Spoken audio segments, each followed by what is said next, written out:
1 Coríntios 14. Segui o amor e procurai com zelo os dons espirituais, mas principalmente que profetizeis. Pois quem fala em outra língua não fala a homens, senão a Deus, visto que ninguém o entende, e em espírito fala mistérios. Mas o que profetiza fala aos homens, edificando, exortando e consolando.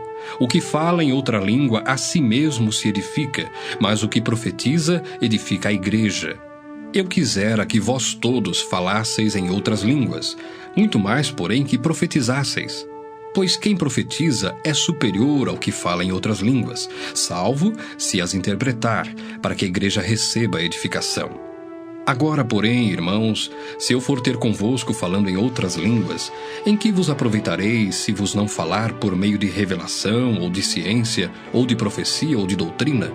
É assim que instrumentos inanimados, como a flauta ou a cítara, quando emitem sons, se não os derem bem distintos, como se reconhecerá o que se toca na flauta ou cítara? Pois também se a trombeta der som incerto, quem se preparará para a batalha? Assim vós, se com a língua não disserdes palavra compreensível, como se entenderá o que dizeis? Porque estareis como se falasseis ao ar. Há sem dúvida muitos tipos de vozes no mundo, nenhum deles, contudo, sem sentido. Se eu, pois, ignorar a significação da voz, serei estrangeiro para aquele que fala, e ele estrangeiro para mim. Assim também vós, visto que desejais dons espirituais, procurai progredir para a edificação da igreja. Pelo que o que fala em outra língua deve orar para que a possa interpretar. Porque se eu orar em outra língua, o meu espírito ora de fato, mas a minha mente fica infrutífera. Que farei, pois? Orarei com o espírito, mas também orarei com a mente. Cantarei com o espírito, mas também cantarei com a mente. E se tu bendisseres apenas em espírito, como dirá o indouto o amém depois da tua ação de graças? Visto que não entende o que dizes. Porque tu, de fato, dás bem as graças, mas o outro não é edificado. Dou graças a Deus porque falo em outras línguas mais do que todos vós. Contudo, prefiro falar na igreja 5 palavras com o meu entendimento para instruir outros a falar 10.000 palavras em outra língua. Irmãos, não sejais meninos no juízo. Na malícia, sim, sede crianças. Quanto ao juízo, sede homens amadurecidos. Na lei está escrito: falarei a este povo por homens de outras línguas e por lábios de outros povos, e nem assim me ouvirão, diz o Senhor. De sorte que as línguas constituem um sinal não para os crentes, mas para os incrédulos. Mas a profecia não é para os incrédulos, e sim para os que creem. Se, pois, toda a igreja se reunir no mesmo lugar, e todos se puserem a falar em outras línguas, no caso de entrarem indoutos ou incrédulos, não dirão porventura que estáis loucos?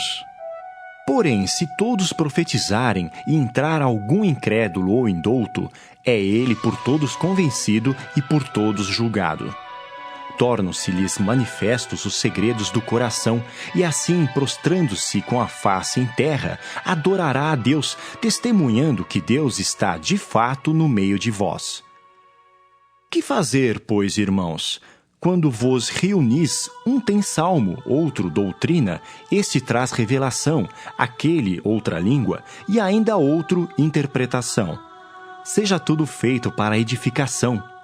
No caso de alguém falar em outra língua, que não sejam mais do que 2 ou quando muito 3, e isto sucessivamente, e haja quem interprete. Mas não havendo intérprete, fique calado na igreja, falando consigo mesmo e com Deus. Tratando-se de profetas, falem apenas 2 ou 3, e os outros julguem. Se, porém, vier revelação a outrem que esteja sentado, cale-se o primeiro. Porque todos podereis profetizar, um após outro, para todos aprenderem e serem consolados. Os espíritos dos profetas estão sujeitos aos próprios profetas, porque Deus não é de confusão, e sim de paz. Como em todas as igrejas dos santos, conservem-se as mulheres caladas nas igrejas, porque não lhes é permitido falar, mas estejam submissas como também a lei o determina. Se, porém, querem aprender alguma coisa, interroguem em casa o seu próprio marido, porque para a mulher é vergonhoso falar na igreja. Porventura, a palavra de Deus se originou no meio de vós, ou veio ela exclusivamente para vós outros? Se alguém se considera profeta ou espiritual, reconheça ser mandamento do Senhor o que vos escrevo. E se alguém o ignorar, será ignorado. Portanto, meus irmãos, procurai com zelo o dom de profetizar e não proibais o falar em outras línguas. Tudo, porém, seja feito com decência e ordem.